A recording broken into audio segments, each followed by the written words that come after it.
Hello wake up India ప్రావీణ్య కార్యక్రమానికి స్వాగతం. ఈరోజు మనతో ఉన్నారు అమన్ ఖాన్ గారు, ఇన్నోయాక్టివ్ company general manager HR and operations, right? Yeah, hi. జనరల్గా మీరు క్యాండిడేట్స్ని అడుగుతుంటారు, tell me about yourself అని. సో ఫస్ట్ టైం మిమ్మల్ని అడుగుతున్నాను, tell me something about yourself. I'll start with my educational background. Basically, I'm a law graduate from Osmania. I have done my BA LLB 5 IDC course in Osmania itself. After which, I have done my postgraduate diploma in planning and project management from Central University of Hyderabad. And after which, I flew to London to do my MBA in human resource, wherein I was fortunate to get 94% and a gold medal in that. Yeah. And after that, I started my career in London itself. Okay. Worked there for 2.5 years, and then flew back to India. I'm an only son to my parents, basically, so I have to come back to India to stay here with my parents. And I started my career here when it comes to my work profile in India with a company called Alf Systems, and then I worked for a company called Beacon Global IT Services. Then it got merged into a company, or it was our own subsidiary of Indotronics International Corporation. So I joined them as deputy manager and worked till a level of director human resource. After that particular company, I worked for a company called Eclad Health Solutions as well for 1.5 years. And presently I'm working in a company called, as you know, it's Innoactive Global Solutions. And this is shortly about me. Okay. And what are the key points you look into a person while finalizing his offer? Basically, when it comes to a human resource standpoint, what we look into is there are few areas which we personally feel that there has to be the candidate who is applying for a job. These people has to be in line with the core values of the company what we have, because those people will only become a right match to our company culture as such. Any company you work for. So there are few basic things which a person requires, that the kind of integrity they should show towards the banner, the kind of work profile they are coming from, whether it's freshers, then what kind of approach they have towards their short-term goals and long-term goals. And when it comes to their application as such, we normally look into a scenario where whether they are, as I said, whether they are clear about their short-term goals or not, whether they are having that particular passion towards the work or not. So these are the main areas which we look into when they apply for a job, basically, other than the technical aspects. And of course, loyalty is very important in regards to anything and everything. So these are the areas we look for. Yeah, you quoted loyalty. Why people are lacking loyalty towards the employer? It's a good question, basically. This is something which I normally say in every forum I go and talk, that people shift jobs.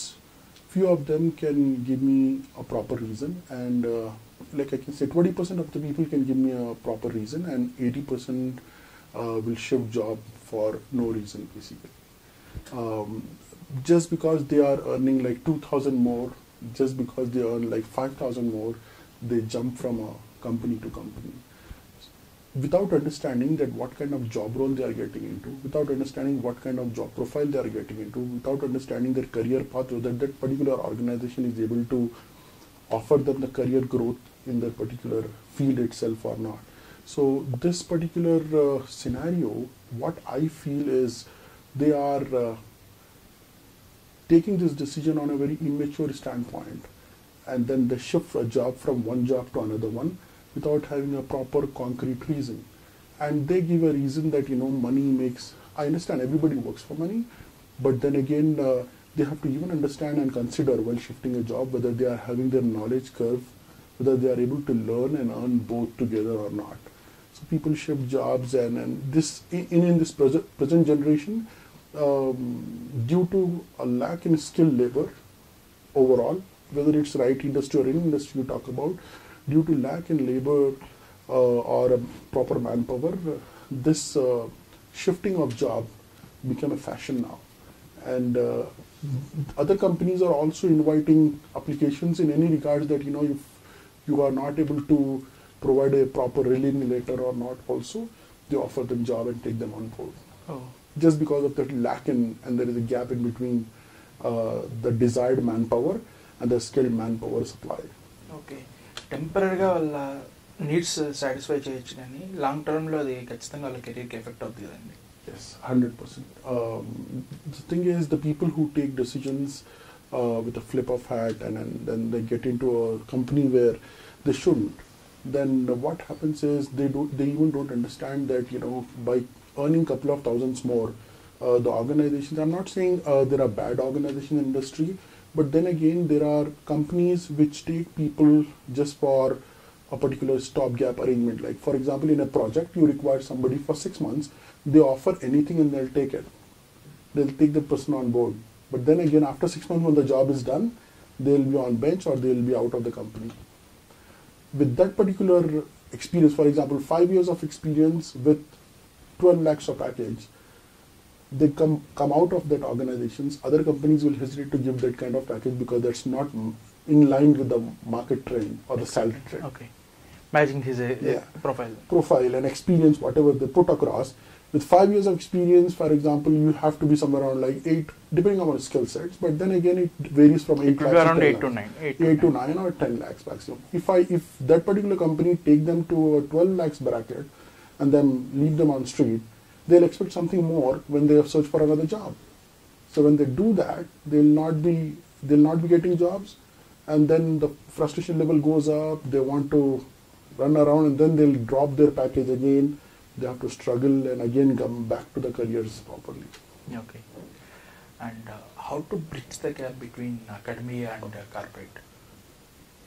See, thanks for asking me this, but I personally feel that this particular correction has to be done from a grassroots level.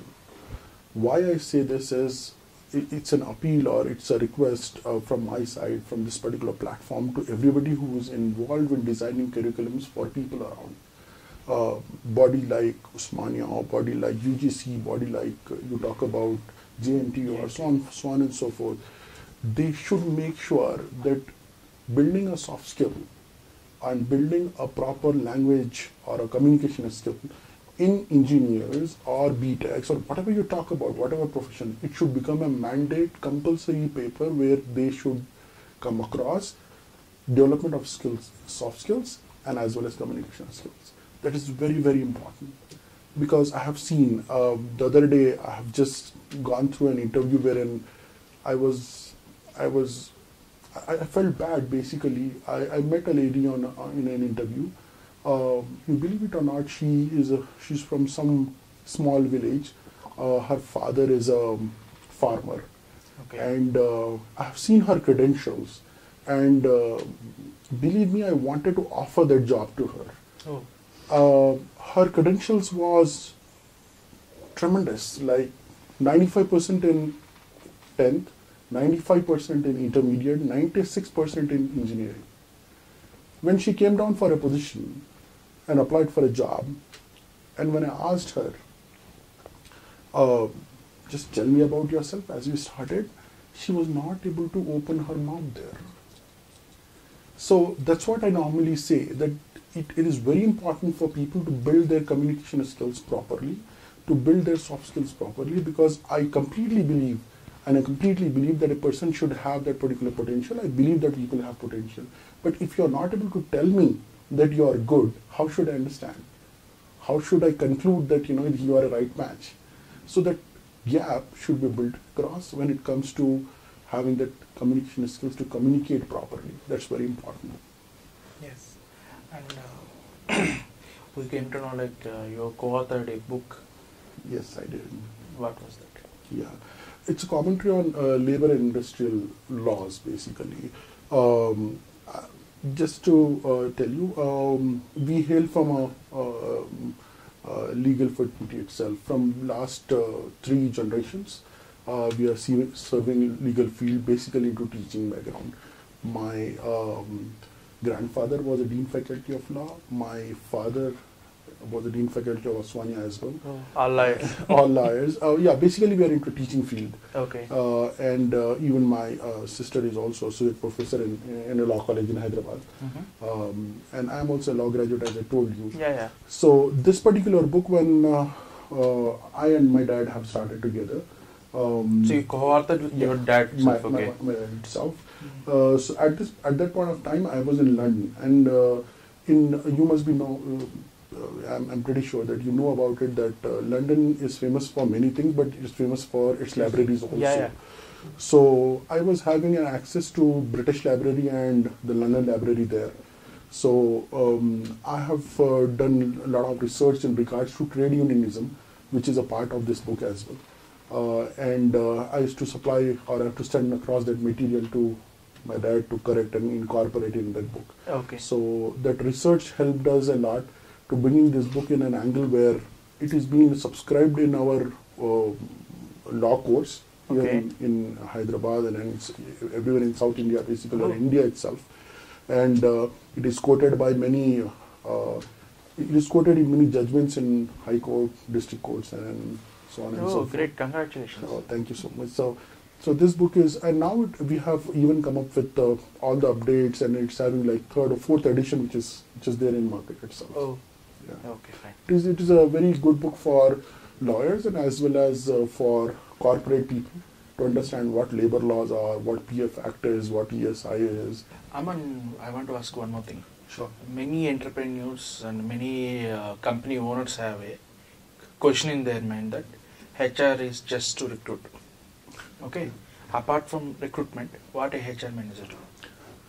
See, I'm immensely surprised, and I do understand that there are many people, especially in the industry as such, who feels that HR is just for recruitment, but which is not true at all.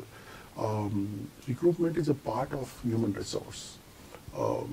And as of now, I completely understand that human resource itself became a tree in itself, and recruiting, employee relations, grievance handling, payroll, and all other scenarios of human resource became branches. Exactly. So before, when there were times where there were one human resource manager, plus there were few people supporting that particular person. But now, you could see in any multinational you talk about, there is a different team for recruiting, there is a different team for onboarding, there is a different team for payroll, there is a different team for handling grievances, and so on and so forth. But then again, coming back to your question, human resource, I personally feel that it's a backbone of any organization. It is a backbone in the sense that this is the people who manage people on the ground. I understand that there will be managers when it comes to IT companies, when it comes to customer support companies, when it comes to IT and ITES both at large. But then again, without human resource managers or having human resource practices in place, as HR practices in place, no company can be successful. When it comes to a training and development, basically training and development is to make sure that a person is going from level 1 to level 2, level 2 to level 3.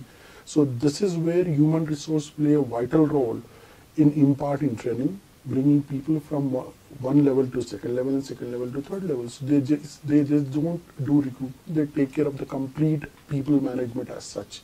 They manage C levels, they manage executive level, they manage mid levels. So they build a bridge between higher management and lower management and the people who are really there on the ground to do that production and where the magic happens. Even at time of grievances, right. HR is the first persons to come to employee mind right. to resolve the issue. Right. Even employer will also get the same person's name. True. At the time of tough situations. Very true. Very true. So that is where we need to understand that nowadays human resource also became a part of production itself. Exactly. And without a department as such, wherein they are able to take care of all the criteria of human resource, I don't feel any company can be successful. Okay. And I'm pretty sure that just hiring will not solve the problem. They take care of performance management. They take care of everything now. Human resource is a vast subject in itself. And I feel that when it comes to a human resource standpoint, as a human resource manager or human resource head, the responsibilities to take care of onboarding from square one to square nine. I normally say this, that they have to take care of complete charge of end-to-end responsibility of people's life cycle in a company. Exactly. So that's very, very important. Okay. And what kind of skill set a MBA graduate who want to pursue his or her career in HR management need to improve?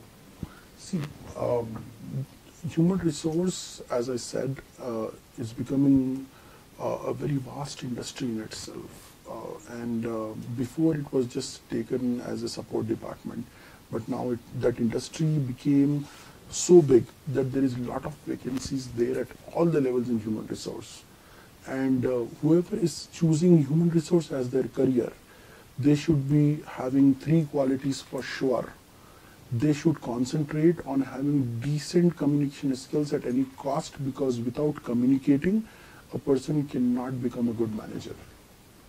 They have to have that particular connect with the people. And when you talk about being a manager with a proper connection on the ground, or have that connect with people, the communication plays a vital role. Exactly. Without talking, you cannot have that connect. You must be able to communicate whatever you know. Yes, that is very important. Second thing is they should take HR as a passion in their career. That is very important. They should know that they are good at people management. If they feel that they are having that particular frontline people management skills in them, they should only choose human resource. The people who feel that they can do a work back end, those people cannot be successful human resource professionals, what I personally feel.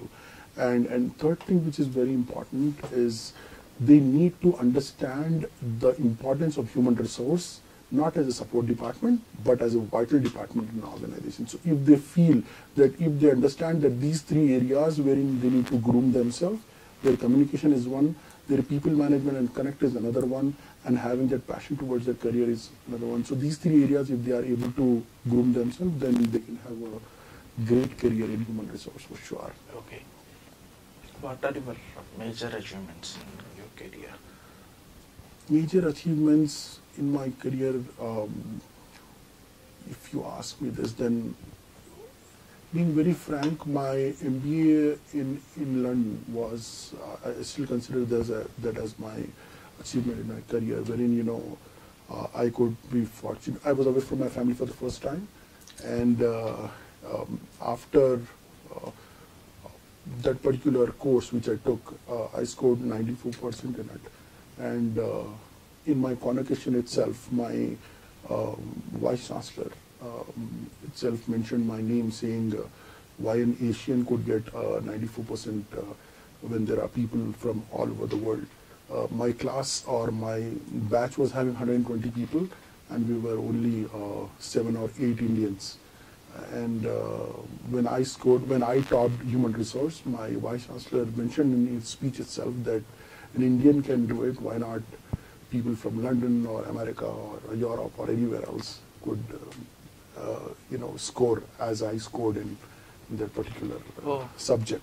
Great. So that was, of course, an achievement for me. Okay.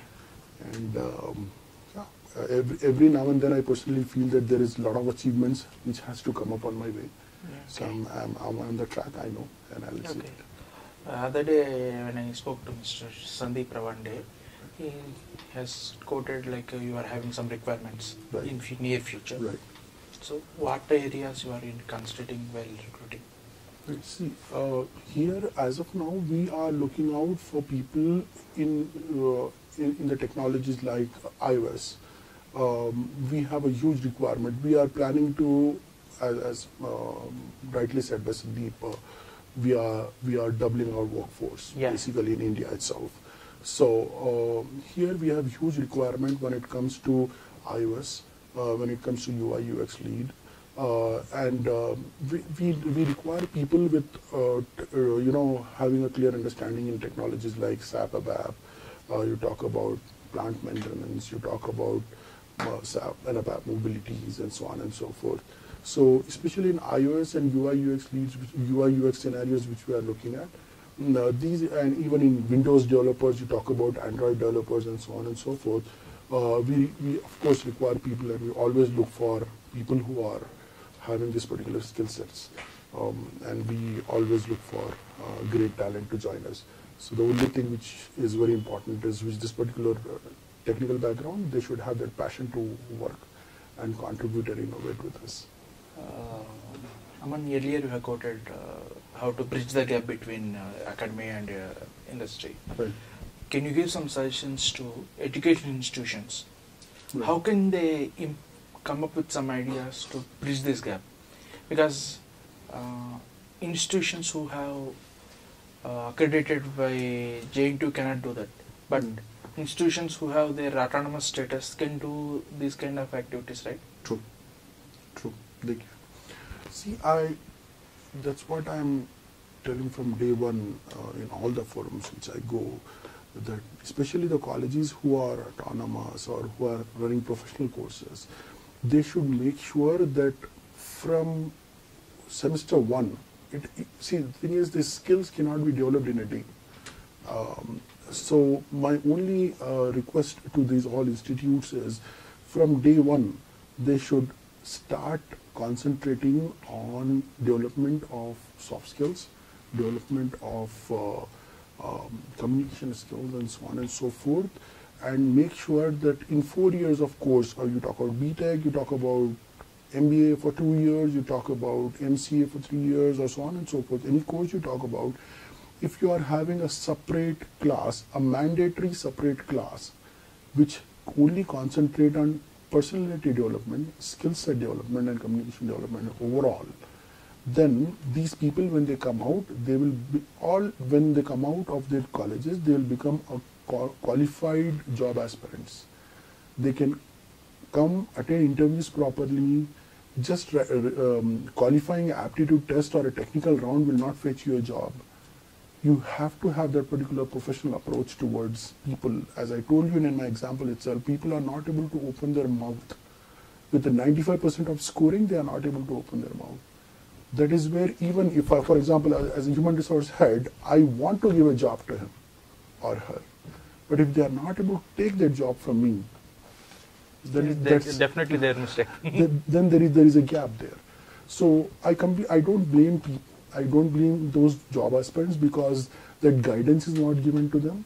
But I strongly recommend and I strongly suggest, or I strongly request the education institutes to make sure that from day one, when people are out of their intermediates and then they are coming for professional courses or even for graduation levels, they should have a separate class, a subject as such, which they need to qualify and make sure that, without that they don't get their degrees.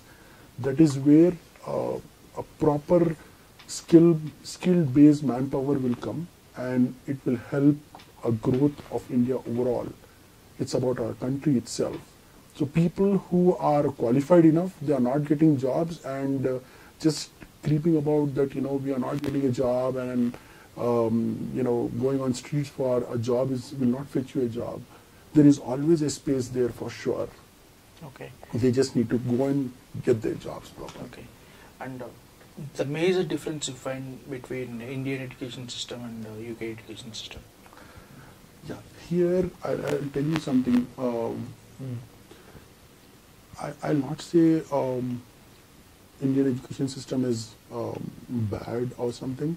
But it should be predominantly be concentrating more towards practical scenarios. The education system there in UK is they more concentrate on practical scenarios and situational education rather than theoretical education. They come up with a scenario where they'll put you in a situation and they want to come. They want you to come. Yeah, they want you to come out with a solution. That is where you start connecting with your brain and the situation, and you start using your brain more. In final exams in MBA here itself, they just ask questions on performance management. But there are 10 areas of human resource which can be asked in the final exam itself, who are choosing human resource as their profession. in our MBA here. Exactly. So there they cover everything from as soon as you say that you are taking human resource as your profession, then from recruiting to you talk about from a manpower acquisition to separation management, every area of human resource is tabbed across. Every area has been covered under that particular coursework which has been given to you, the assignments which you are doing, everything is related to that.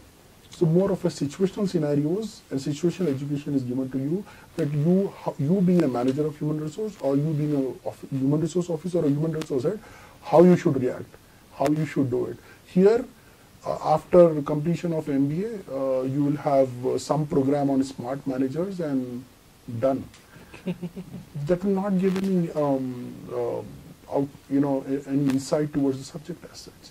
So I personally feel that the practical knowledge, sharing of they should invite people who are into human resource to colleges to share their experiences, how scenarios will work out, and these kind of seminars has to be done more to enlighten people who are coming from backgrounds who don't know what human resource is, or they just want to become a HR because they feel that a HR is a person who gives job.